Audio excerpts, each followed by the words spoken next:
Imagine for a moment that you are not you. You're not sitting comfortably listening to this. You are instead a tiny, scuttling mammal, tucked into a burrow, shivering in the sudden deep cold. Your world just hours ago was a verdant, thriving jungle, and now it's a silent, ash-choked twilight. It smells of sulfur and ozone. The sky, where the sun used to be, is a bruised, angry black, and small, hot embers fall like malevolent rain. You're confused, you're terrified. You have no words for what is happening because your world has just experienced a brutal cosmic reset. The entire planet in this moment is in chaos. We know now that our Earth's long story is punctuated by these violent full-stop moments. We call them mass extinctions, and they're the geological equivalent of hitting the delete key on most of the living world. But don't think of it as a single clean-cut moment. Think of it as a series of horrifying, cascading failures, a catastrophic domino effect that takes months, even years, to play out. The final mass extinction, the one you're living through, is perhaps the most famous. It's the one that ended the reign of the non-avian dinosaurs about 66 million years ago. And for a long time, the story was simple. A giant asteroid hit the Earth, and everything just stopped.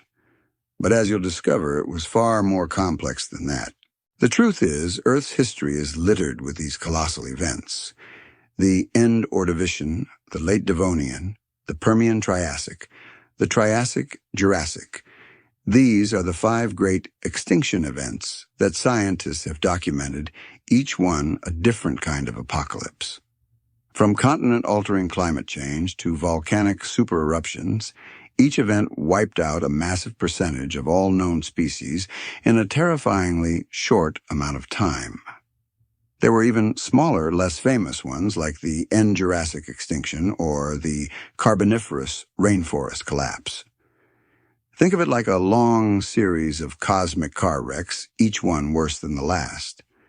Historians still argue whether some of these extinctions were caused by a single event or a slow grinding decline.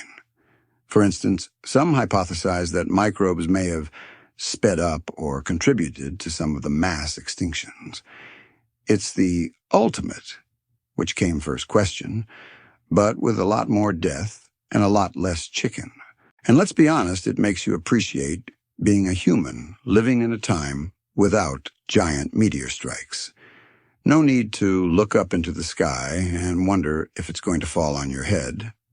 One can only imagine the sheer collective panic of seeing a world go dark. It's the kind of moment that truly puts everything into perspective. Your daily problems, missing the bus spilling coffee on your shirt, suddenly seem a little less urgent when the sky is literally on fire. The sheer terror of the unknown of a world that is fundamentally and violently changing would have been indescribable.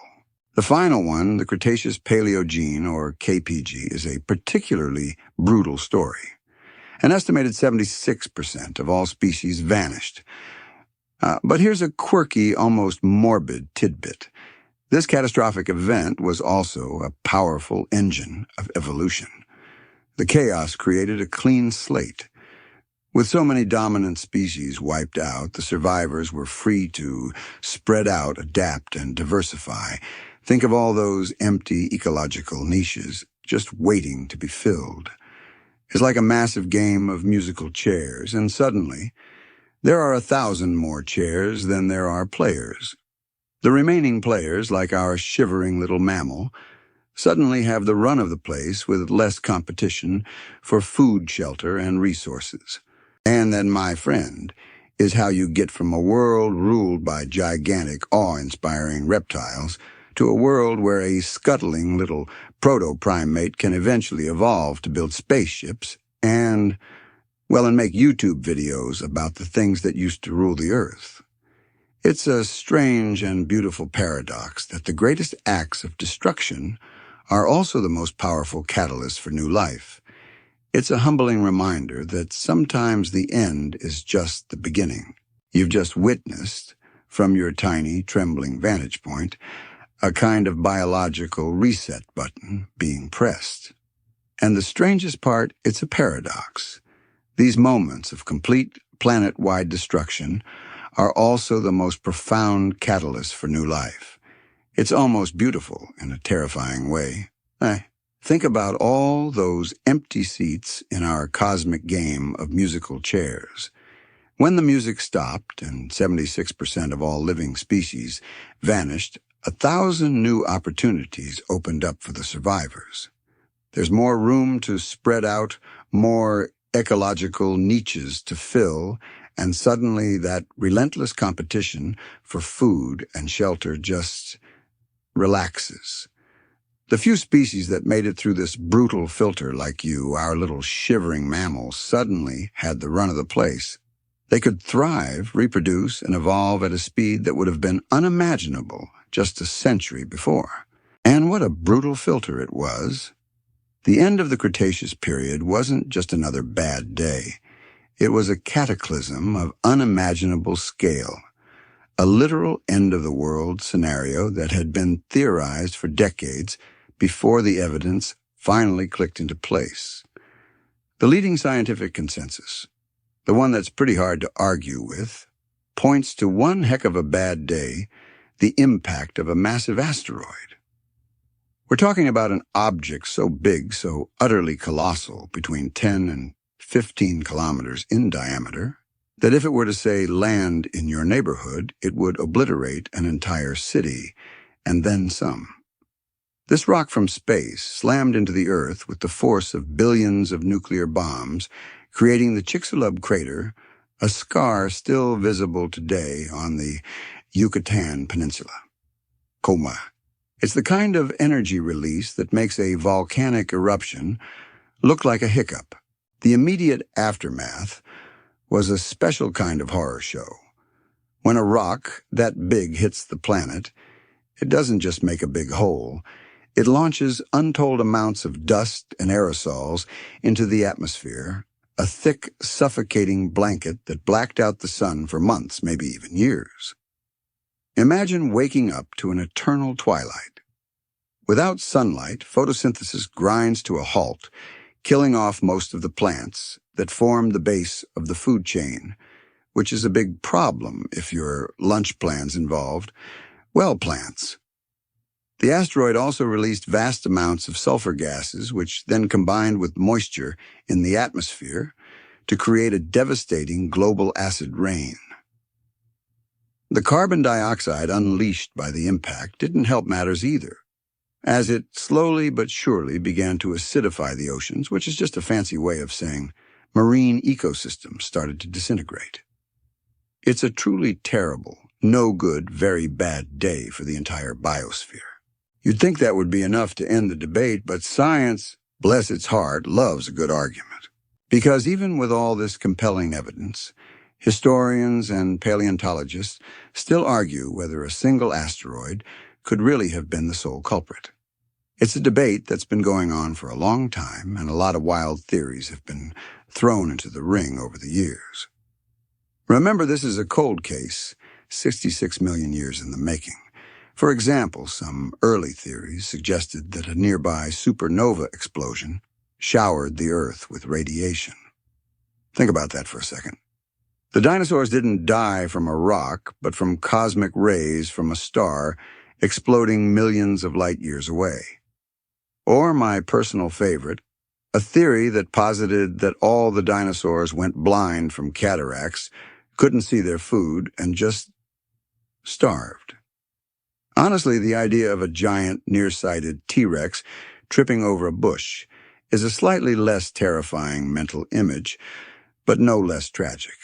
The most widely accepted and far more likely alternative hypothesis is that the asteroid strike wasn't a solo act, but rather the final, vicious knockout punch after the Earth had already been beaten senseless. There's significant evidence that this asteroid impact coincided with a period of massive volcanic eruptions in modern-day India. The scale of this volcanism, which created the Deccan Traps, would have pumped immense amounts of carbon dioxide into the atmosphere, already disrupting the climate and the carbon cycle. So maybe the asteroid was just the straw that broke the camel's back. It hit an already stressed and fragile ecosystem. The combination of cosmic disaster and long-term geological perturbation was simply too much for the dinosaurs to handle. They were victims of a perfect storm, and for our little surviving mammal, that perfect storm was also a perfect opportunity. The world was remade, and the stage was being set for the next great chapter of life. The next era belonged to the survivors, and you, curled up in your burrow, are one of them. You're still there in the dark, shivering. You feel the planet groan a deep, resonant hum from the very core of the Earth. You don't know it yet, but that sound is a shock wave, reverberating through the bedrock, traveling at speeds you can't comprehend. The perfect storm you've been living through, the slow, grinding death caused by the Earth's own internal fires, has just met its final fiery co-conspirator. You're about to feel the last, most brutal part of that perfect storm. And it's a big one. You look up, and if you squint through the eternal twilight, you see it, a streak of incandescent white, growing from a point into a line, a flaming sword cleaving the black sky. It's getting bigger, faster. It's not a star or a moon or anything your tiny brain can comprehend. It is an asteroid, a rock from the deep, dark void of space. And it's coming for you. Scientists today can tell you all the details, but you don't need the specs to feel the raw, elemental terror of this moment. This wasn't some pebbles skipping off the atmosphere. We're talking about an object between 10 and 15 kilometers in diameter, the kind of rock that makes a mountain look like a molehill. If that thing were to, say, land in the middle of a major city today, it would not only obliterate it, it would make the entire continent shake like a chihuahua in a snowstorm. The only proper response is a primal wordless scream, a silent prayer, and the knowledge that this is without a doubt the end of everything you have ever known. It strikes with a flash brighter than a billion suns. A silent, searing heat pulses outward, incinerating everything in its path before the sound even has a chance to catch up. A moment of utter silence, a terrifying held breath before the universe screams. The sound arrives as a deafening, skull-rattling boom and explosion, with the energy of billions of nuclear bombs, and it's accompanied by a shock wave that flattens forests and throws colossal dinosaurs like rag dolls. You feel the ground buckle and heave as if a giant hand has slammed down on it. Tidal waves, miles high, begin to race across the oceans, swallowing coastlines whole. For a creature like you, it's not a moment of slow-burning fear. It's instant, incomprehensible annihilation. But the worst is yet to come. The initial devastation is a quick, brutal end for those close to the blast. For everyone else, it's a slower, more agonizing fade. The collision launches an unthinkable amount of pulverized rock soot and sulfur into the atmosphere. This debris, this cosmic blanket of death, blocks out the sun. Not for a day, not for a week, but for months, maybe even years. An unending twilight gloom settles over the planet. You can feel the temperatures plummeting. The lush, warm world you knew is becoming a frigid tomb. The acid rain, a constant stinging drizzle of diluted sulfuric acid, begins to fall, dissolving the shells of marine life and poisoning the lakes and rivers. Even without the constant threat of a predator, survival is now a daily battle. You are now the star of the world's most dramatic game, of find the edible thing that isn't dead yet. And spoiler alert, there isn't much. The plants, starved of sunlight, wither and die. The great herbivores that fed on them like the Triceratops you once feared now stumble and starve. And the mighty carnivores that fed on them, well, their fate is sealed as well. It's a beautifully simple and utterly devastating chain reaction. But here's a light-hearted moment of cosmic irony.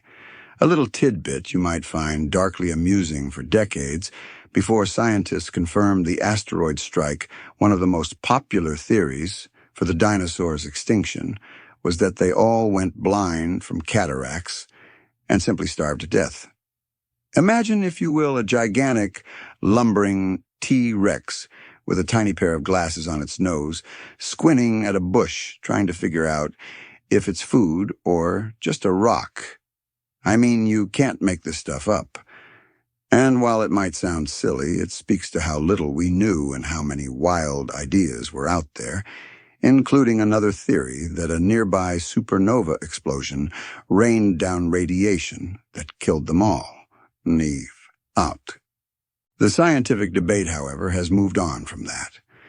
Historians still argue whether the asteroid was a standalone event, a lone rogue villain, or just the final nail in the coffin. The prevailing theory today is a complex and nuanced one. This catastrophic asteroid impact didn't happen in a vacuum. It was a vicious one-two punch. Evidence shows that the asteroid strike coincided with another major global catastrophe, a period of intense volcanism. Deep in modern-day India, a vast geological region known as the Deccan Traps was erupting, producing massive, long-standing lava flows that pumped a truly staggering amount of carbon dioxide and other gases into the atmosphere. This volcanism had already begun to destabilize the climate and disrupt the world's fragile ecosystem like a slow-burning fire that was already consuming the house. The dinosaurs and all the other species were already stressed, already on the brink. The asteroid was simply the spark that ignited the final explosive collapse. This multi-causal scenario, this idea of a perfect terrible storm, is what sealed the fate of the great reptiles and allowed a tiny, shivering mammal to one day climb out of its hole and inherit the earth. You survived the end of their world, and now you're living in the beginning of your own. The air you're breathing, acrid and foul, has been getting steadily worse for a long, long time. Long before the sky screamed and the planet groaned, there was a deep, rumbling sickness in the earth itself. The asteroid was just the final decisive blow, the sudden, terrible climax to a slow, burning apocalypse. For millions of years, the planet was already in an era of profound and grinding change, and one of the biggest reasons for that was happening halfway across the world on what would one day become the continent of India. Imagine, if you can, a geological wound. A crack in the Earth's crust so vast and so deep that it bled magma for hundreds of thousands of years. This isn't a single volcano spewing ash and fire in a dramatic, short-lived show. This is something else entirely. This is a flood basalt province, a place where lava didn't erupt from a single peak, but rather welled up and poured out of a series of fissures, blanketing an area larger than the state of California in a hardened sea of basalt. This is what we call the Deccan Traps, and their existence at the very end of the Cretaceous is no coincidence. The Deccan Traps were like the Earth's most powerful, foul-smelling burp. For an incomprehensible stretch of time, they were spewing immense quantities of carbon dioxide and other gases into the atmosphere, a constant, unrelenting pollution that slowly but surely began to change the global climate. Think of it as a planetary fever, a slow rise in temperature that put immense stress on all living things. The carbon cycle, that delicate balance of life and gas, was thrown into utter chaos. It wasn't an instant shock like the asteroid. It was a creeping, insidious pressure, a slow tightening of a noose that was already around the neck of every creature on the planet. For our little mammal shivering in its burrow, the effects would have been subtle at first, and then suddenly, brutally obvious.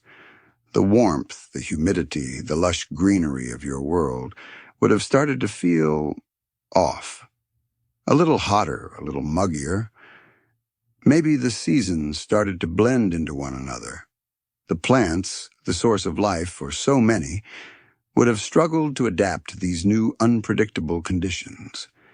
The great herbivores, the lumbering, leafy, green-munching sauropods, would have found themselves with less and less to eat, their food sources dwindling and becoming less nutritious. This long, drawn-out period of volcanism was, in effect, a pre-stress test for the entire ecosystem.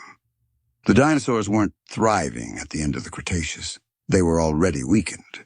This brings us to a fascinating and still unresolved scientific debate. Historians and paleontologists still argue whether the Deccan Traps eruptions alone would have been enough to cause a mass extinction without the asteroid's intervention. Could this slow, relentless geological sickness have done the job on its own? It's a tantalizing question. Some scientists believe that the volcanic activity was the primary driver and that the asteroid was merely a coincidence that happened to seal the deal.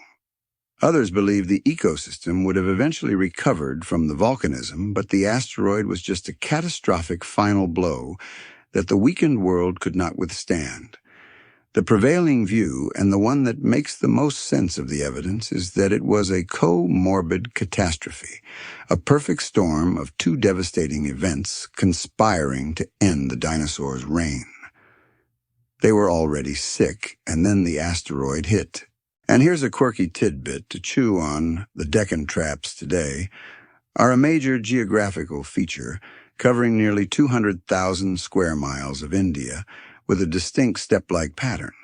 In fact, the word Deccan comes from a Sanskrit word for southern, and traps comes from a Dutch word that means stairs or steps, which is a neat little visual to describe the way the solidified lava flows look on the landscape. It's a literal fossil of a planet-altering event, a monument to a geological sickness that even millions of years later still marks the land. It's a testament to the raw, unthinking power of the planet itself. No thoughts, just lava. It's easy to get lost in the numbers and the scientific names, but put yourself back in that moment with our little mammal protagonist. You don't know what Deccan Traps are. You just know that the air is heavy with dust and sulfur, the temperature is too hot, then too cold, and the food is getting harder and harder to find, and it's a slow, agonizing slide into a world that is fundamentally broken. You don't have a word for climate change. You just know that the world around you is dying. It's the kind of creeping dread that's far more terrifying than a sudden explosion. One is a quick, painless death. The other is a slow, suffocating illness. A real laugh riot, right? No, not really. It's a tragedy playing out in slow motion. The great reptiles, the masters of the world, were already fighting for survival, already weakened by a planet that was beginning to betray them. This wasn't a single spectacular event, but rather a long, grinding war of attrition. The volcanism from the Deccan Traps had already begun to turn the world upside down, preparing a biosphere that was brittle and fragile. And that's what makes the next moment, the moment of impact, so much more devastating. It hit a world that was already on its knees. It wasn't a healthy, vibrant ecosystem that was brought to its end. It was an already struggling, weary world that was delivered its final, fatal blow. The dinosaurs' last stand, it turns out, was a tragedy not of a single moment, but of a long, torturous final chapter. And for a brief, glorious second, you, the mammal, are one of the few things left standing. You have survived. You've somehow managed to stay alive through the cosmic collision, the eternal twilight, and the acid rain. You are now a ghost in a land of ghosts. But where are you exactly? Where did the last of these magnificent, terrifying creatures make their final stand? You're in what would one day become Montana, in a place we now call the Hell Creek Formation. But don't think of it as a parched, desolate badlands, not yet anyway. Right now, this is a lush, vibrant, almost impossibly green world, a testament to the fact that even on the brink of collapse, life finds a way to be beautiful. It is an outdoor laboratory, a paleontologist's fever dream, an endless, open book just waiting for you to read its pages. You trudge through a thick, swampy muck, the ground beneath you a mix of freshwater clays, mudstones, and soft, mucky sandstone. It's the kind of thick, sucking mud that can steal a boot, a primordial ooze that is in a cosmic sense your best friend. This muddy earth, you see, is the reason the bodies of the dead are so beautifully preserved here. This is the material that entombed them, keeping their secrets for 66 million years. You're walking along a meandering river channel, the air thick and heavy with the smell of wet earth and decaying plant matter. It's a smell that would be unpleasant anywhere else, but here it's the perfume of a healthy ecosystem. To your left, the river flows sluggishly, a broad, lazy ribbon of water winding its way towards a vast inland sea, the Western Interior Seaway, as we'll call it. You're on a flat, low-lying coastal floodplain, a temperate world with no severe cold seasons, a conclusion we can draw from the presence of animals like crocodilians, who, as you know, are not big fans of a deep freeze. It's a world perpetually on the edge of the ocean, a kind of prehistoric Florida, but with much bigger residents. Look up. The sky, even in this perpetual gloom, is a sickly orange-gray, but the trees that pierce it are a riot of greens and browns. You see tall angiosperms, the ancestors of our modern flowering trees, and older gymnosperms like conifers and cycads. The undergrowth is a dense, tangled mess of ferns and moss, a verdant carpet that hides as much as it reveals. You push aside a large frond, and for a second your heart leaps into your throat as you catch a glimpse of a scaled, armored hide. But it's not a dinosaur. It's a crocodile, its beady eyes staring out from the murky water. You can almost hear it saying, "Hey, you're in my swamp," in a sleepy reptilian voice. Okay, that was a joke. A very bad joke, but a joke nonetheless. It's a way of saying you're in their world now. And what a world it is. It's easy to get fixated on the two stars of our story, the great Tyrannosaur and the horned Titan. But this ecosystem was a sprawling, vibrant community of life. The fossil record from Hell Creek has given us an impressive list of what was living here. There were amphibians, fish mammals, including your tiny ancestors, and a dizzying array of reptiles. You might even spot a quirky little lizard we now call Obamadon, because, well, why not? Scientists find a fossilized tooth. And hey, it looks like a lizard we named after a president. The wonders of science, right? Anyway, your little mammal self scuttles past, keeping a low profile. Because while the big guys are the main event, the little guys are what fill the air with buzzing and the ground with life.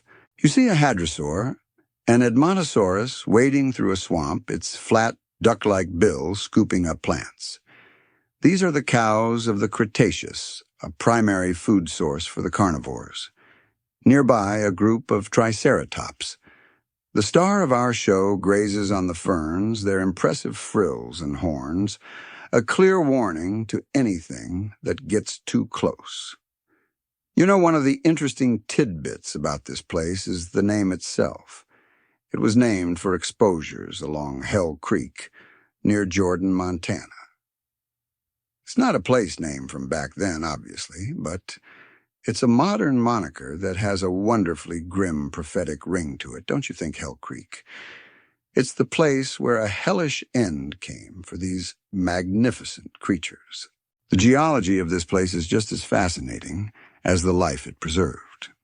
The Hell Creek Formation is a thick layer of rock about 300 feet deep that was laid down over roughly 2 million years. And right at the top, a thin, dark-colored layer of clay or shale marks a physical boundary. This is the KPG boundary. On one side, you have fossils of dinosaurs. On the other, a layer of what's been called a barren zone, before the rise of new species with no dinosaur remains. Moip. It is, in a way, the universe's most dramatic photograph with a clear line that separates one age from the next. You can look at it and know with a shudder that something truly profound happened right here. Historians still argue whether the apparent scarcity of some fossil types, especially the larger ones, is a true reflection of the ecosystem's composition or simply a byproduct of the kind of catastrophic event needed to preserve a full skeleton. It's not a random sampling. A full skeleton is a rare miracle. Think about it. A creature dies, its body is scattered, bones are gnawed on by scavengers, and what's left is often a fragmentary mess. The exquisitely preserved fossils, the ones that give us the most insight, are the result of a sudden, brutal event like a flash flood that encased them in sediment before the world had a chance to pick them apart. And that's the final detail you must understand about this place. About Hell Creek, about this lush, swampy world. It was a world on the edge of two different apocalypses. The slow, grinding death by volcanism, and the final, quick catastrophic end by asteroid. Every piece of this landscape, every fossil you could stumble across, is a testament to the raw, unthinking power of the planet and the cosmos. This is not a story of an isolated fight in the middle of a tranquil forest. This is the story of two animals locked in a battle to the death in a world that was already starting to die around them. The air you're breathing is not the pure, crisp air we know today. It's thick with the scent of water and rotting vegetation, a humid, heavy air that suggests a world utterly dominated by moisture. You're trudging through a coastal plain, a low-lying, flat landscape that hugs the edge of the western interior seaway, an ancient ocean that once bisected the North American continent. This isn't a desert.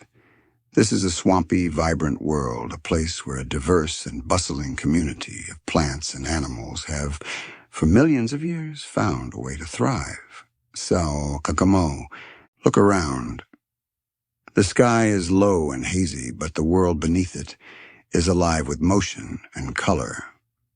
A flash of green and brown in the distance could be an Edmontosaurus, a massive hadrosaur, one of the key herbivores of this world going about its day. You can almost see its duck-like beak tearing at the fibrous plants that line the waterways. These were the food factories of the late Cretaceous, the living, breathing buffet for all the creatures, big and small, that called this place home. And where the herbivores go, the carnivores are sure to follow. But the most iconic residents of this world, the ones that make this place feel so epic, are the two titans of our story.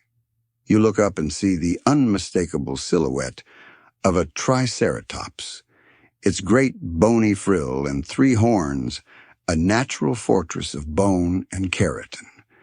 These are the most common large dinosaurs in this part of the world, and you can see why. They are magnificent, well-armed, and almost comically common. And somewhere in the deeper woods, in the thickets of conifers and angiosperms, lurks the ultimate predator, the one whose presence changes the entire tone of the ecosystem, a tyrannosaur. But this wasn't just a simple game of predator and prey. The Hell Creek Formation, as we now call it, was teeming with life that was more complex and varied than you might imagine. Besides the iconic dinosaurs, there were armored ankylosaurs and ostrich-like Struthiomimus running around. And the air was thick with the buzzing of insects and the calls of smaller reptiles. And you, our little mammal friend, are part of that story, a small but important member of a diverse and thriving community of non-dinosaurian life forms that included fish amphibians and crocodilians. The presence of those crocodiles, a quirky little tidbit, is another clue to the climate. They're a bit like a living thermometer telling us that this place was warm, temperate, and subhumid, with no severe cold seasons. The fossil record here is a paleontologist's dream, a veritable treasure trove of perfectly preserved bones and even rare skin impressions. But here's the thing, and it's a big one. The preservation of a complete dinosaur skeleton is not the norm.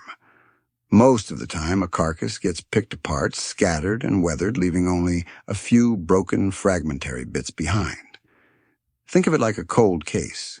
You don't often find a perfect crime scene. You find clues. But sometimes, just sometimes, a catastrophic event like a flash flood or a mudslide happens so quickly that it entombs a body before it can be destroyed. And in the most important places in the world, those rare moments of preservation, those frozen tragedies, are what give us our best insights into the past. It's what makes the story of the dueling dinosaurs so special. It's a miracle of both a biological and a geological kind. Historians still argue whether the apparent rarity of certain dinosaur species from the Hell Creek Formation is a true reflection of their numbers in life or just a consequence of how fossils are formed. In a world this vast and complex, it's impossible to know everything. The fossil record is in some ways a book with pages torn out. We have to do our best with what we have. It's a bit like a cosmic game of archaeological poker, with the odds stacked against us. We're trying to reconstruct a full deck with only a few cards, and we have to infer the rest based on the shapes of the gaps. Okay, that's a terrible analogy. My point is there's a lot we don't know, but what we do know about Hell Creek, about its lush, swampy beauty, makes the tragedy that ended it so much more profound. It was a world that was so full of life, a world that was seemingly at the height of its power. And yet it was so fragile.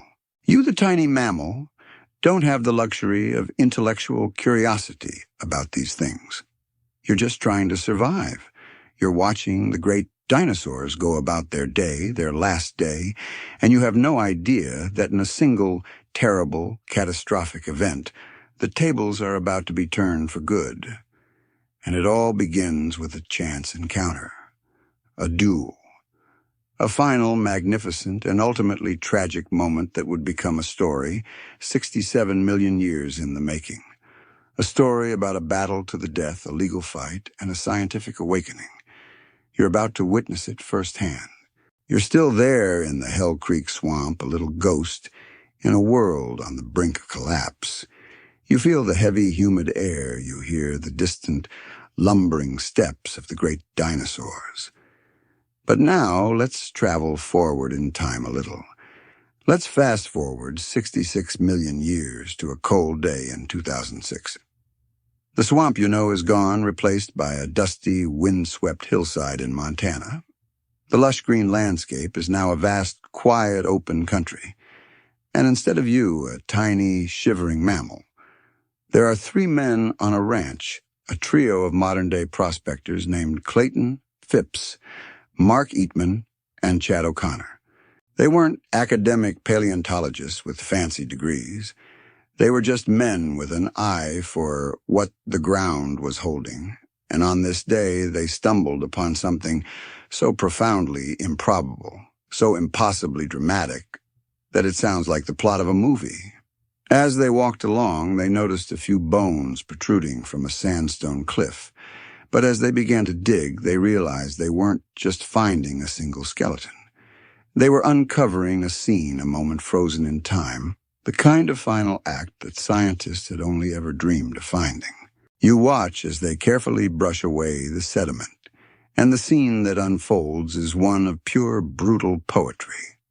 They're encased together, their skeletons intertwined, are the magnificent remains of a Tyrannosaur and a Triceratops horridus. They were in a literal embrace of death, their bodies tangled in a final, vicious struggle.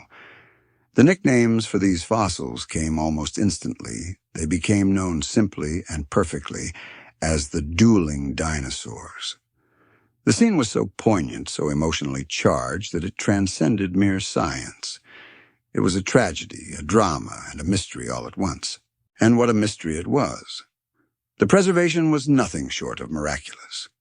The two creatures were so perfectly entombed in the sandstone that their skeletons were nearly complete and still articulated their bones in their natural position, as if they had just taken a final shuddering breath before being buried alive. And not only that, but this rare burial event had also preserved things that are almost never seen in the fossil record. There were impressions of skin and the tantalizing possibility of soft tissue and outlines of internal organs, a scientific jackpot that could reveal secrets about these two iconic species that we've never even dared to hope for. The moment was so rare and so fleeting that a mere flash flood or mudslide would have been enough to preserve them in this state for millions of years, an instant burial that protected them from the elements and from scavengers. The physical evidence of their duel was compelling. Embedded in the body of the Triceratops was a tooth from the Tyrannosaur, a clear sign of a violent struggle. But even with that direct evidence, scientists still debate whether the two animals were actually fighting to the death when they were buried, or if something else was at play. Maybe the Tyrannosaur was scavenging an already dead Triceratops when the final burial event happened. It's a bit like finding two people entangled after a car crash. Was it a fight, or was it just a terrible, catastrophic accident? The evidence can be read both ways. One of the paleontologists who became involved in the study of the specimen, Peter Larson, put it best when he said, "When you find a dinosaur, you're looking at a cold case, literally." It's an open-ended mystery that makes the discovery so powerful. It's not just a collection of bones. It's a snapshot of a moment. And the question of what happened in that moment is at the heart of the entire story. The sheer improbability of it all is a quirky little tidbit of its own. What are the odds that a massive carnivore and an equally massive herbivore would die in a final dramatic pose, and that a sudden catastrophic flood would entomb them together, preserving them in such exquisite detail for 67 million years? And what are the odds that they would be found by a group of commercial fossil prospectors on private land in a place where the law of the land would suddenly become a fierce, multi-million-dollar debate? But my friend, is where the story gets really, really interesting. You're about to discover that the modern world has its own set of monsters and its own set of battles, and they can be just as vicious and just as dramatic as anything that happened 67 million years ago. Because the moment these bones were uncovered, they were no longer just scientific specimens. They became a commodity, a piece of property, and the subject of a legal battle that would drag on for a decade. The dueling dinosaurs, it turns out, were about to inspire a whole new kind of duel the one fought, not with horns and teeth, but with lawyers and courtrooms. You've just been a witness to a miracle. A scene 66 million years in the making, preserved by a random catastrophic act of nature, is now being unveiled by human hands. But as the prospectors dust off the last of the sandstone and reveal the magnificent skeletons of the Triceratops and the Tyrannosaur, something else begins to stir. Something far more modern and in its own way just as vicious as the final stand of the dinosaurs. It's the sound of a lawyer clearing their throat. And with that sound, the ancient fossilized tragedy becomes a modern legal drama. The discovery was made on a ranch in Montana. And in the American West, the land isn't always as simple as it seems. This particular piece of property had a unique kind of split personality. One family owned the surface rights, which is just a fancy way of saying they owned the land. You could walk on the pastures, the hills, the streams. But another family, the Seversons, had sold those surface rights and retained the mineral rights, a legal agreement that gave them ownership of anything valuable found deep underground, like copper gold, or, as they were about to argue, dinosaur fossils. And this, my friend, is where the story gets unprecedented. No court in the country had ever had to decide on a question. Like this is a dinosaur fossil, which is essentially rock, legally a mineral. 1, 2, 3. The fossil, a scientific treasure of unimaginable value, was now a commodity, a piece of property, and it was appraised at somewhere between $7 and $9 million. And as you can imagine, that kind of money can make people act, well, like dinosaurs fighting over a carcass. For over a decade, this magnificent specimen remained in legal limbo, a prisoner of a courtroom drama.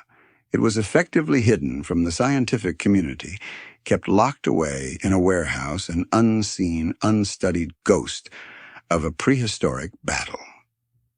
3. The ranchers, with the help of a commercial paleontologist named Peter Larson, tried to sell the fossil to museums like the Smithsonian and the Museum of the Rockies, but the ownership dispute made any sale impossible. Cum. The legal process became a kind of self-inflicted scientific dark age for the fossil, a decade of lost time that frustrated and infuriated the paleontological world. The legal battle became a kind of judicial boxing match, with one side winning only to be knocked down by the other. A federal court initially ruled in favor of the landowners and their surface rights, but then the Seversons appealed, and a higher court reversed the decision, ruling that the fossils were in fact legally minerals. Ooh, imagine that. A bone from a Triceratops. A magnificent piece of ancient life was now legally in the same category as copper or gold. The decision sent shockwaves through the scientific community. Many paleontologists were baffled and angered, worried that this ruling would create a precedent that would make it impossible to study new fossils found on private land, which is where a large percentage of discoveries are made in the United States. 2. This one legal decision had the potential to upend an entire field of science.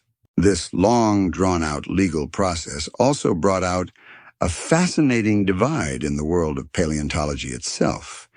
You have the academic paleontologists, the ones who work for universities and museums, who are primarily concerned with the scientific data and the public trust. Then you have the commercial collectors and prospectors like the ones who found the dueling dinosaurs, who believe they should be rewarded for their hard work and are part of a capitalistic system. It's a debate that's been going on for a while. As one of the paleontologists involved, Jack Horner, famously said, a commercial collector is in it for the money, while a paleontologist is in it for the data. It's a bit of a simplistic view, but it highlights a very real tension, and it leads us to a great open scholarly debate. Can a fossil, when its scientific context is not fully documented and it is kept in private hands, be considered scientifically useless? During its decade of legal limbo, Jack Horner argued exactly that. He said that without a documented geological and taphonomic context, which is just a fancy word for the study of what happens to an organism from the moment of its death to the moment it's discovered, the fossil was, from a scientific perspective, useless. He famously questioned what was being said about it because, as he put it, they haven't been studied scientifically. We have no idea. It's a little bit of a Schrodinger's dinosaur scenario, both scientifically priceless and scientifically worthless at the exact same time, all depending on who was looking at it and for what reason. It's an almost perfect mirror of a rivalry that happened over a century ago. The modern legal feud over the dueling dinosaurs has a much older, much more famous ancestor, the Bone Wars of the 19th century. That bitter rivalry between two paleontologists, Edward Drinker Cope and Othniel Charles Marsh, was also marked by fierce competition accusations and an all-consuming drive to outdo the other. They resorted to bribery theft and even the destruction of bones just to get a one-up on their rival.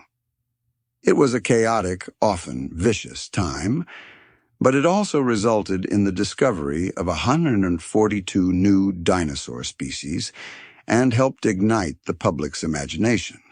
In a strange way, the story of the dueling dinosaurs became a modern-day echo of that infamous rivalry, a fight not just over bones, but over money law and scientific pride. The fossil, whose magnificent preservation was a natural miracle, had its scientific story put on a decade-long hold by a legal process. Its journey from a private commodity to a publicly accessible scientific resource was a battle in itself, one that was fought not with horns and teeth, but with legal papers and courtrooms. And it's this strange, frustrating, and ultimately triumphant journey that finally allowed the fossil to tell its story. The end of the legal battle was, in a very real way, the beginning of the scientific one. The duel you've been following is not just a fight between two magnificent beasts.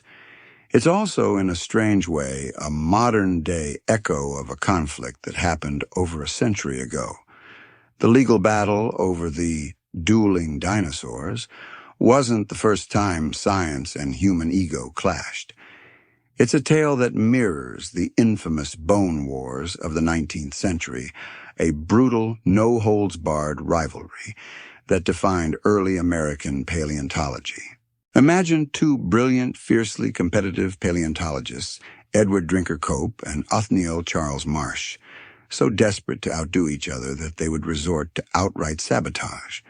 They'd send their men into the field not just to find fossils, but to destroy any bones that their rival had found. They would steal from each other's dig sites, bribe workers for information, and publicly shame one another in scientific publications. It was a chaotic and often vicious time, a real-life soap opera where the two men, despite their intellectual prowess, became financially and socially ruined by their mutual obsession to one-up the other. Historians still argue whether the chaos and conflict of the Bone Wars ultimately did more good than harm. While it was a period of intense personal animosity, it also led to the discovery and description of an astonishing 142 new dinosaur species and helped ignite the public's imagination about dinosaurs, creating a foundation for the entire field of paleontology. Yeah, dumpu. And here we are over 100 years later, and the same tensions are playing out again, albeit with lawyers instead of dynamite. The legal battle over the dueling dinosaurs became a modern echo of the Cope-Marsh rivalry, pitting commercial collectors and private landowners against academic paleontologists and public institutions. It was a fight not just for ownership, but for the very soul of paleontology. Is a fossil a commercial commodity, something to be bought and sold for a profit? Or is it a part of our shared scientific heritage, something that should be preserved in perpetuity for the public trusts? The man who helped the rancher's commercial paleontologists, Peter Larson, argued that there's nothing wrong with a capitalist approach. He said that people who find these fossils should be rewarded for their work. He saw no problem with the fossil being a high-value commodity, and in fact, he saw it as a necessary part of the system. On the other side, academic paleontologists like Jack Horner argued that a fossil's value is in the data it contains, not in its price tag. Horner, who you might know from his work as a technical advisor for the Jurassic Park movies, argued that if the fossil isn't studied and the data isn't published in a peer-reviewed journal, then the fossil is, from a scientific perspective, useless. The debate was also about the very nature of the fossil itself. Peter Larson believed that the Tyrannosaur in the specimen was not a young T. rex, but rather a smaller, separate species known as Nanotyrannus. This is a huge, open, scholarly debate in the paleontological world, with some scientists believing that Nanotyrannus is a valid genus, while others argue that it's just a juvenile Isabuch T. sim rex. The fact that this debate was fueled in part by a fossil that nobody could actually study for a decade just adds another layer of tragic irony to the whole affair. A central point of scientific contention was based on a specimen that was locked away in a warehouse, an unseen ghost. This long, frustrating legal process became a form of human intervention that shaped the fossil's journey from discovery to study. A specimen whose magnificent preservation was a natural miracle had its scientific story put on hold by a decade-long legal process. It's a quirky little tidbit that says a lot about us as a species, isn't it? We can unearth the remains of a conflict that happened 66 million years ago, but we can't figure out who owns the bones without a decade of legal wrangling. This entire modern-day bone wars, this long, drawn-out legal fight, finally reached its end in 2020. The Montana Supreme Court made a final precedent-setting ruling. A dinosaur fossil is not a mineral under the law. It belongs to the landowner, not the mineral rights holder. 4. This was a huge win for public science and a huge relief for paleontologists everywhere. The verdict granted ownership to the landowners, who then sold the specimens to the nonprofit organization Friends of the North Carolina Museum of Natural Sciences for a cool $6 million. And from there, the fossils were finally donated to the museum itself, their long, frustrating journey from a private commodity to a public scientific resource finally complete. The legal battle was over. The stage was set. After a decade of silence, the dueling dinosaurs were finally ready to talk. They had so much to say. And the scientists at their new home were ready to listen with a whole new set of tools. You stand at the edge of the scene, a ghost from the past, watching as the modern world descends on this miraculous find. You've seen the ancient battle. You've seen the catastrophic burial. And now you're about to witness a slow, grinding tragedy of a completely different kind. The lawyers have arrived, and with them a deep, frustrating silence. The dueling dinosaurs, this perfect, magnificent cold case, is about to be put on ice. For over a decade, this fossil, this unparalleled scientific resource, was locked away in a warehouse, a prisoner of a courtroom battle. It was a ghost of a ghost, a specimen that everyone knew about, but no one, at least no one in the academic scientific community, was allowed to truly study. The legal dispute over ownership, a fight that pitted the owners of the surface land against the holders of the mineral rights, froze the fossil in time, preventing it from being sold to a museum and becoming part of the public trust. It was a classic case of human ambition, getting in the way of a beautiful scientific discovery, a tale as old as time, or at least as old as the bone wars we just talked about. I mean, what's more tragic?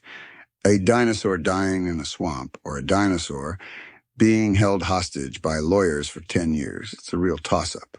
This decade of legal limbo became a scientific dark age for the specimen.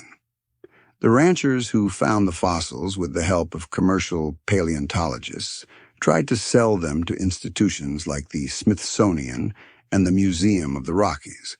But the legal uncertainty, the very real possibility that these specimens could be legally reclassified as minerals and taken from the new owners at any time, made a sale impossible. And so this magnificent fossil, this beautifully preserved snapshot of a world gone by, just sat there, gathering dust in a warehouse on Long Island. Imagine the frustration.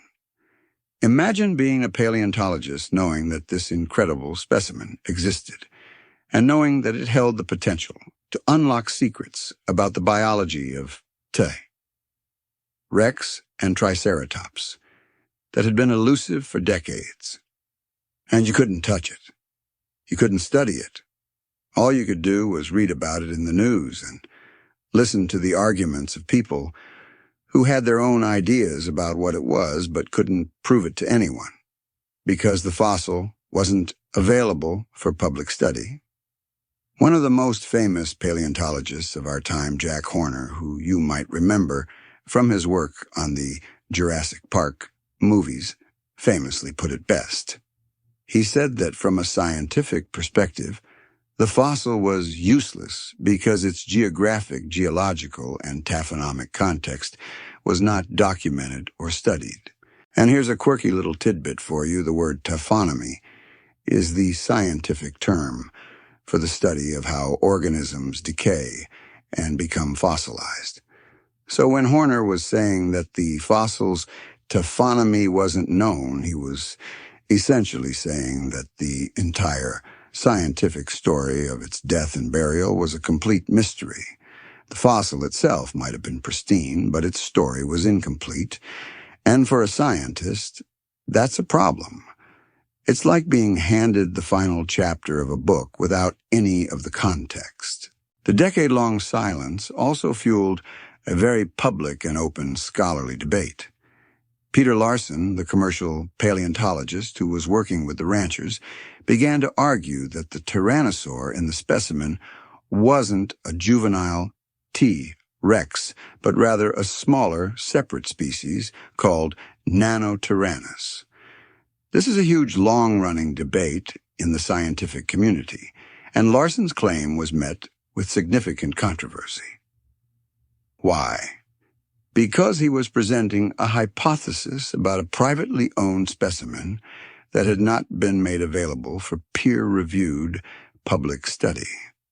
It created a kind of chicken and egg problem.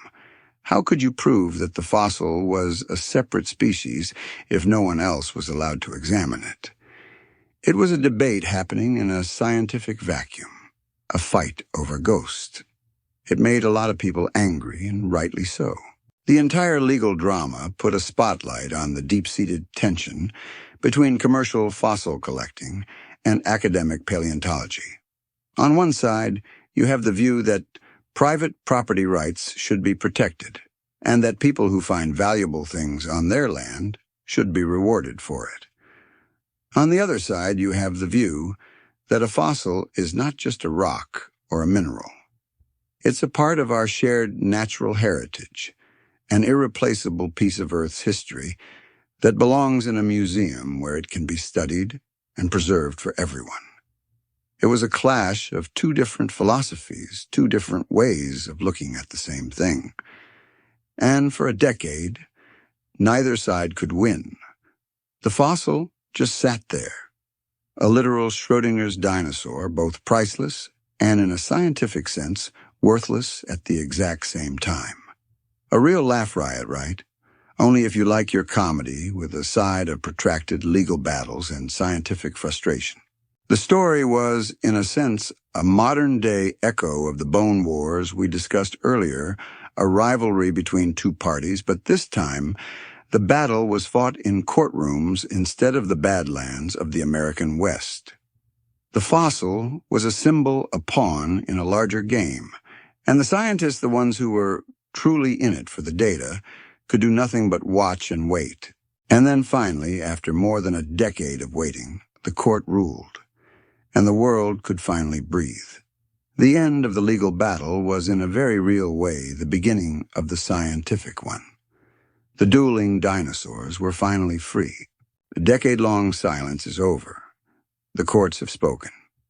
In 2020, the Montana Supreme Court delivered its final verdict, a precedent-setting ruling that would decide the fate of the dueling dinosaurs and, in a way, the future of paleontology in the United States. The court declared that a dinosaur fossil is not a mineral in the legal sense of the word. It belongs to the landowner, not the mineral rights holder. Hiatu. This was a huge victory for science and a defeat for those who wanted to keep these magnificent finds as private commodities. It meant that the fossil could finally, at long last, find its home in a public institution. The court's decision was like a giant key unlocking the cage that had held the specimens for so long. The landowners, the Murrays, were granted full ownership of the fossil, and they did something truly remarkable. They sold it to a nonprofit organization for $6 million, which then donated it to the North Carolina Museum of Natural Sciences. The fossil's journey from a commercial object to a public treasure was finally complete. The long, frustrating, human-made intervention was over, and the scientific story could finally begin. The museum's acquisition of the fossil was celebrated as a landmark moment for public science, but it wasn't just a simple handover. The specimens themselves, as you remember, were found entangled and encased in 30,000 pounds of sandstone. To transport them from Montana to North Carolina, they had to be broken apart into smaller, more manageable pieces. An idealized reconstruction is on display at the museum, but the actual specimens are no longer in their found pose. The dream of seeing them exactly as they were found has, in a way, been shattered by the practicalities of modern life. It's a bittersweet reality, a quirky little tidbit, that reminds us that even when we think we've overcome all the obstacles, there's always a new one lurking around the corner. But here's the most exciting part. The museum didn't just put the fossils behind a glass case. They built a whole new lab, a state-of-the-art facility called the Secu Dino Lab, where the fossils are being studied and prepared for the public to see. And here, in a way, the story comes full circle. Remember that ghost of a ghost, the unstudied, unexamined fossil, locked away for a decade. Now it's the star of the show, and you, the visitor, get to watch it happen. The Dino Lab is a live working paleontology lab where scientists are preparing the specimens in front of the public. You can watch them as they meticulously chip away at the rock, revealing the secrets that have been hidden for 67 million years. This entire experience is a new and exciting frontier in public science. It's not just about looking at a finished product. It's about being part of the process. You can see and even smell what it's like to be a paleontologist.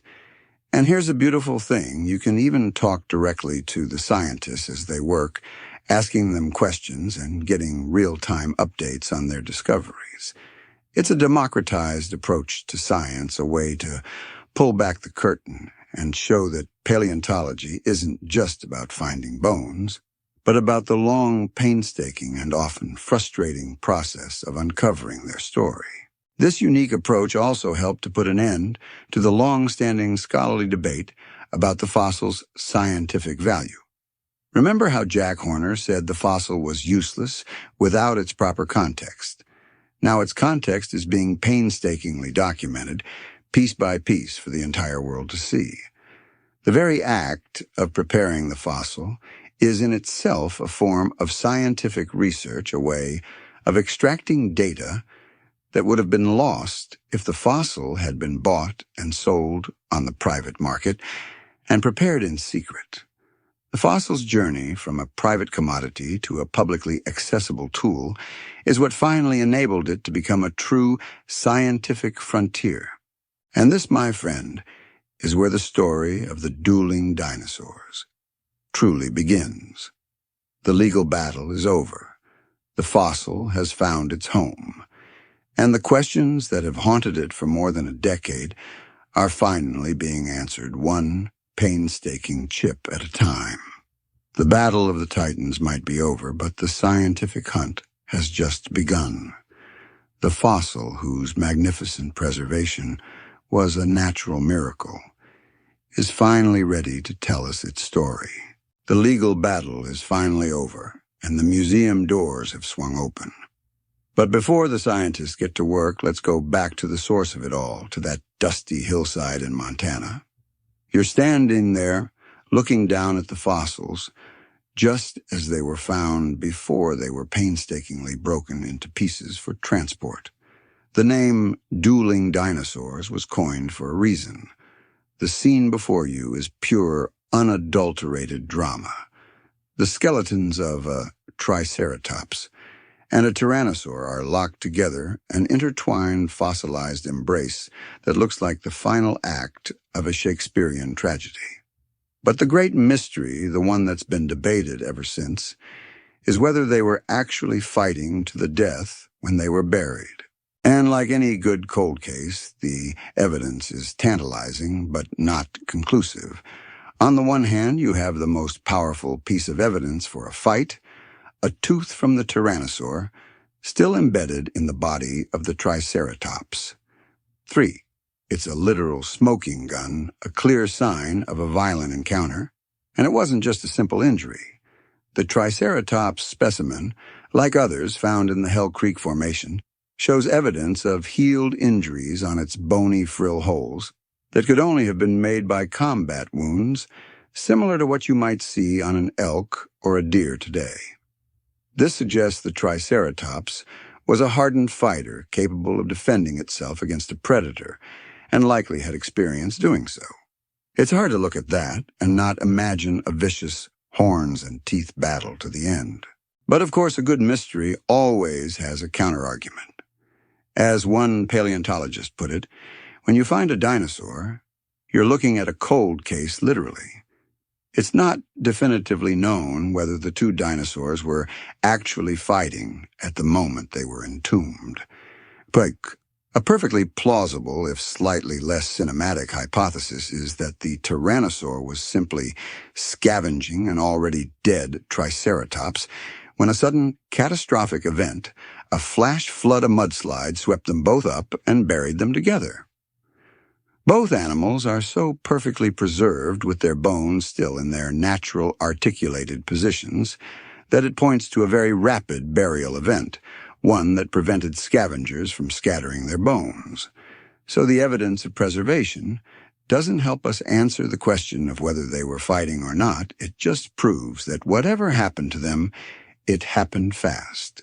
A scavenger and a dead body would be just as likely to get caught in a mudslide as two animals locked in a duel. And here's an open scholarly debate that the Dueling Dinosaurs fossil has been right at the center of. Was the Tyrannosaur a juvenile Tyrannosaurus rex, or a member of a separate, smaller species called Nanotyrannus? The two look very similar, and for years scientists have argued about whether Nanotyrannus is a valid genus or just a young T.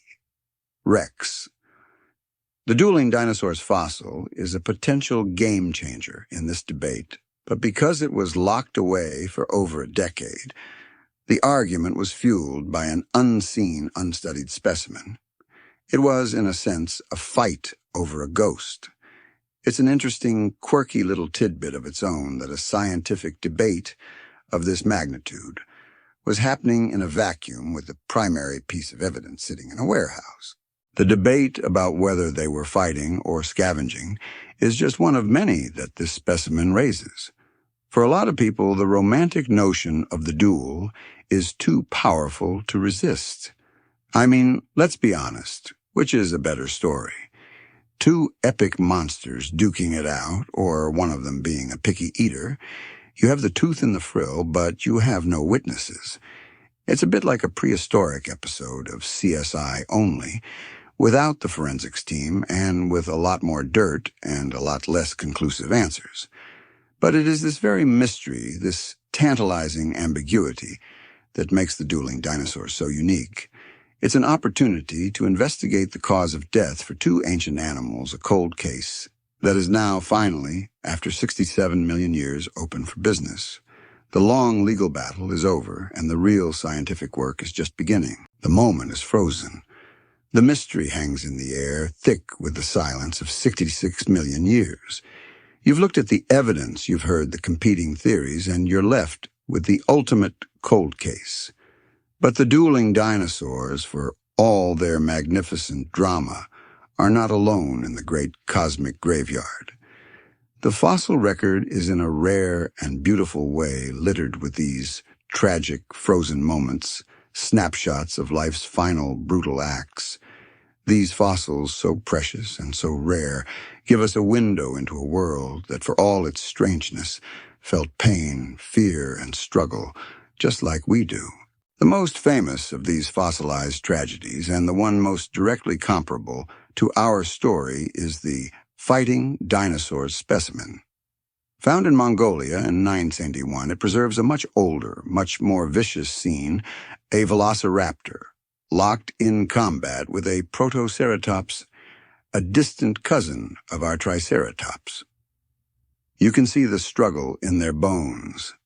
The velociraptor, with its iconic sickle claw, is thought to have attacked the protoceratops in the throat, while the herbivore, in its final moments, is clamping down on the predator's arm with its powerful beak.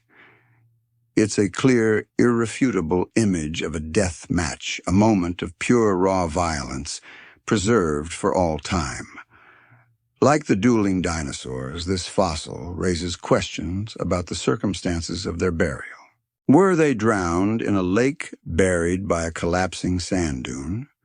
Historians and paleontologists still argue over the exact circumstances, but the evidence of their struggle, the broken bones and dislocated limbs, is a clear sign that they were fighting to the death when the end came for them both.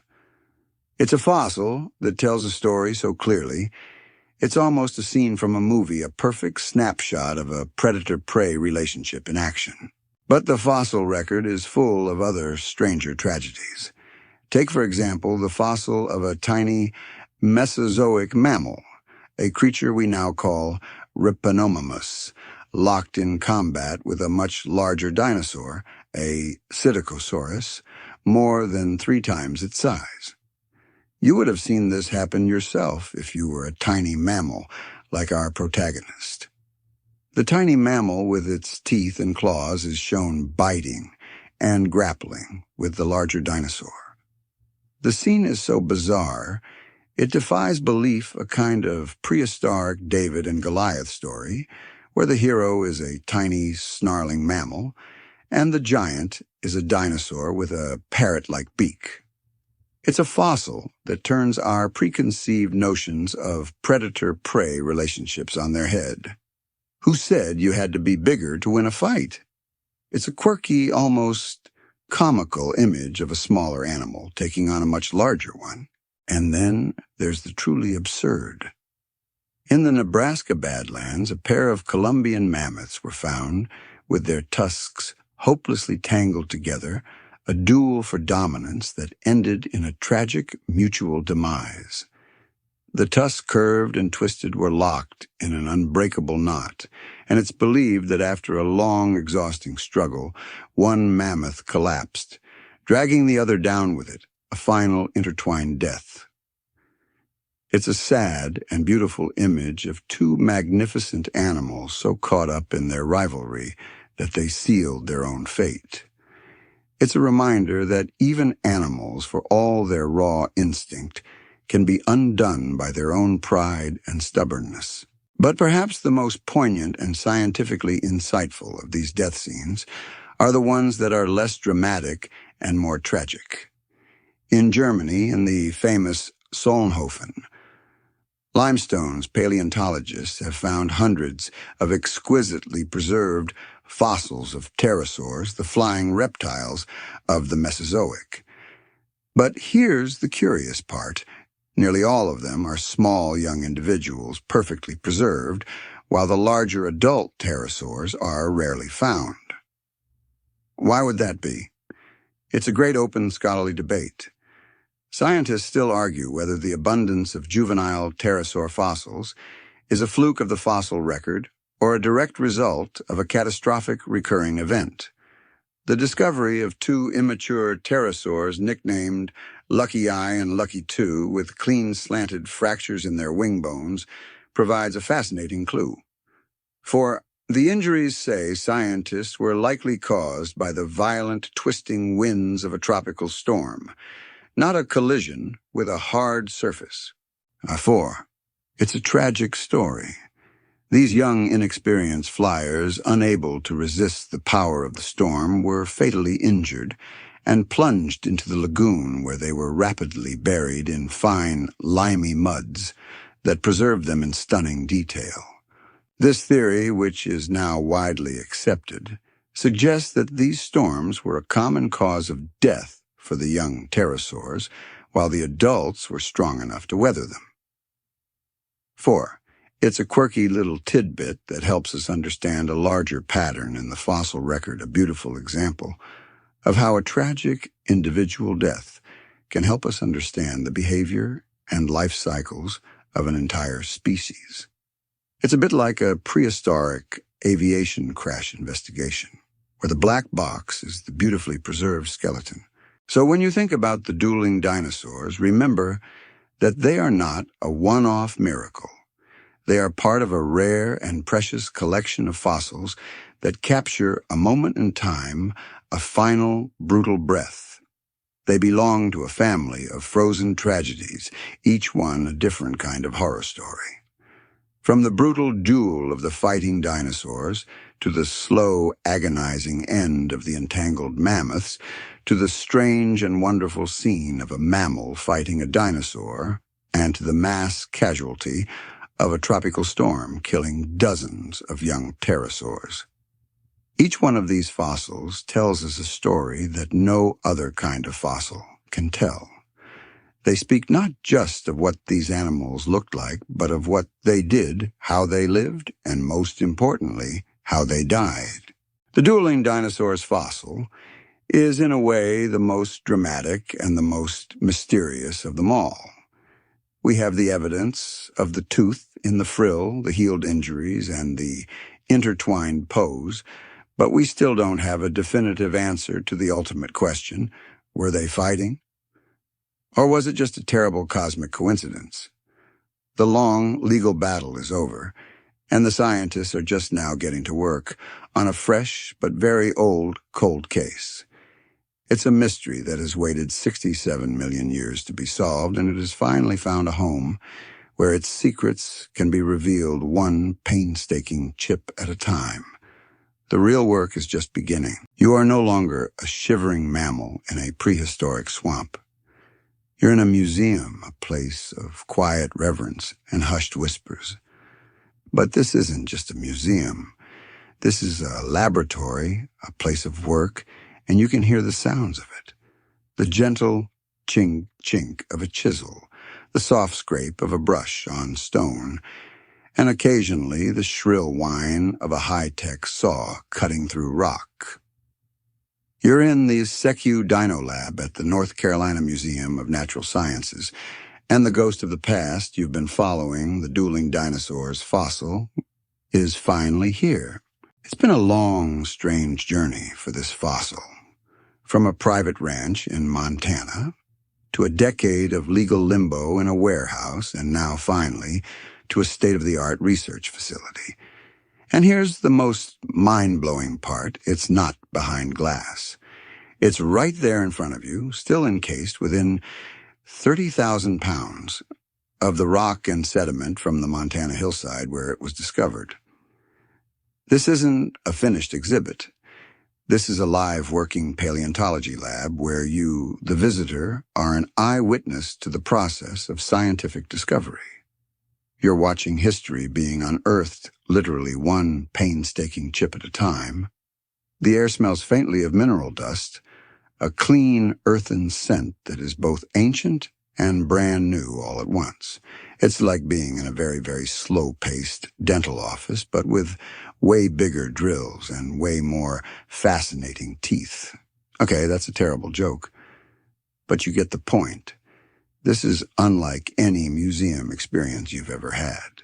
And the reason it's so special, the reason this is a new frontier in paleontology, is that the specimens remain almost completely unprepared.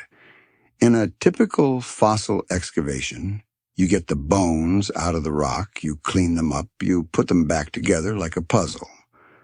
But here the scientists have chosen a different path. They are studying the fossil in its original pristine state, still entombed in the very rock that preserved it. This is the unseen tools, part of our story. The new technology that lets us see what's inside the rock without having to break it all apart.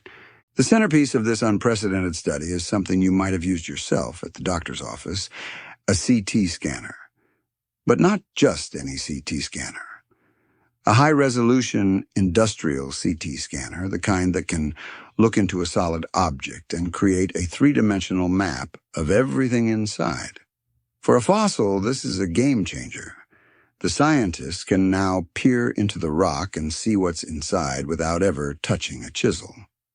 And what are they looking for? They're looking for biological data that is almost always lost during the fossilization and excavation process. They are looking for the ghost of an organ, the shadow of a piece of skin. They're looking for soft tissues, for stomach contents, for the remains of the last meal the Tyrannosaur ate before it died. This is the kind of data that can't be found in a book or an old journal. It's the kind of data that is a miracle, a cosmic lottery win. Remember the debate we talked about, the central long-running scholarly argument over whether the Tyrannosaur was a juvenile Tyrannosaurus rex or a member of a separate, smaller species called Nanotyrannus, Tycoon 3. The entire debate was fueled for years by a specimen that no one could study scientifically. Well, now with the fossil finally at the museum, scientists can use these new tools to address that question directly. They can meticulously compare the bone structures, the growth patterns, and the anatomical details of the specimen with those of other known T. rex and Nanotyrannus fossils, and they can finally definitively settle the debate. The decade of scientific vacuum is over. The evidence is now in the open, and it's being analyzed with the kind of technology that can give us a clear, unambiguous answer. The scientists are also using other techniques to unlock the fossil's secrets. They'll use chemical analysis to glean details about the animal's diet and physiology. And they'll use the CT scans to re-examine the most important piece of evidence of all that tiny single tooth from the Tyrannosaur that is still embedded in the Triceratops body. The CT scan will allow them to analyze the tooth, the bone around it, and the very structure of the injury, all in high-resolution detail. Was it a feeding bite? Or was it a combat bite? Was it a single final blow or just a random glancing injury? We might finally be able to answer the central question of this entire story. Were they truly dueling? And here's a quirky, almost touching tidbit. The museum, by making this a public lab, has transformed the scientific process into a public event. You, the visitor, can watch the paleontologists work and even talk to them and ask questions as they go about their day. It's like a scientific reality show, but with way less drama and way more rock dust. But it's also a powerful statement about the future of science. It says that science isn't just something that happens behind closed doors in sterile labs and dusty archives. It's a living, breathing, dirty, frustrating, and ultimately beautiful process that can and should be shared with everyone. It's a way of saying that the mysteries of the past are our shared heritage, and we all get to be a part of their solution. The fossil's journey from a private commodity to a publicly accessible tool is what finally enabled it to become a true scientific frontier. The decade of legal limbo meant that a central point of the debate about its scientific value was based on a fossil that had not been thoroughly studied scientifically. By making the scientific process itself a public spectacle, the North Carolina Museum of Natural Sciences is democratizing paleontology, allowing the public to engage directly with the work of researchers. This makes the specimen story not just a chronicle of a past tragedy, but a testament to the future of scientific transparency and public engagement. The greatest mysteries of the past, it turns out, are still waiting to be unlocked. And the tools we have to unlock them, these unprecedented new technologies, are giving us a chance to see things we never thought were possible. The fossil is not just a collection of bones. It's a beautifully preserved piece of history, a snapshot of an entire ecosystem on the brink of collapse. And the work being done on it today in this very lab promises to forever change our view of two of the world's most iconic dinosaurs. It's a testament to the fact that the greatest discoveries are still waiting to be made. All you have to do is look closer. The long, strange journey of the dueling dinosaurs is a testament to the power of a single moment in time. The fossil itself, a final, intertwined pose, is more than just a dramatic set of bones. It's a scientific resource of unparalleled importance, a snapshot of an entire ecosystem on the brink of collapse. The work being done in the Dino Lab promises to unlock secrets about the anatomy and behavior of Tyrannosaurus and Triceratops that have been elusive for decades.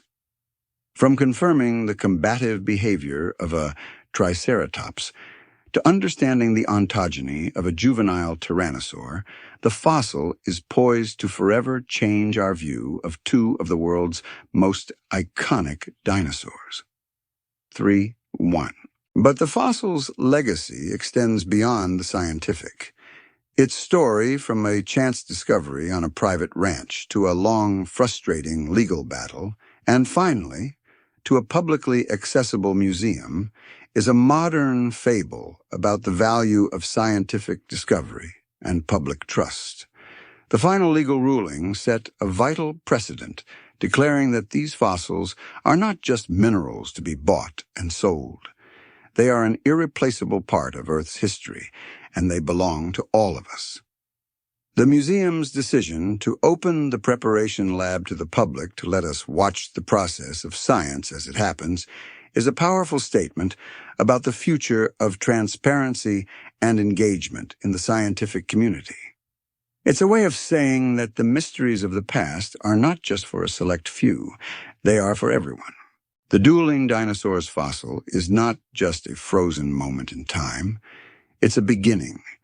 The ongoing work in the Dino Lab, with its blend of cutting-edge technology and public engagement, demonstrates a modern approach to a timeless scientific pursuit.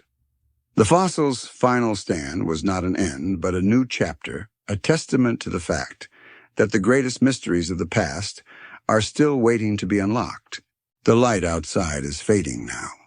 The shadows in the Dino Lab are growing long, and the sound of the tools has stopped. The air is quiet again, thick with the scent of ancient dust, a reminder of the millions of years that have passed and the work that is still to be done. The great reptiles, for all their power and magnificence, are gone. The world they knew is gone, but their story remains. And as you stand here in the quiet, watching the ghosts of the past sleep in their rocky tombs, you can feel the fragile, beautiful and utterly improbable thread that connects you, a creature of this new age, to them, the masters of the old. The silence is not an end, it's a beginning. The night is quiet now. Sweet dreams.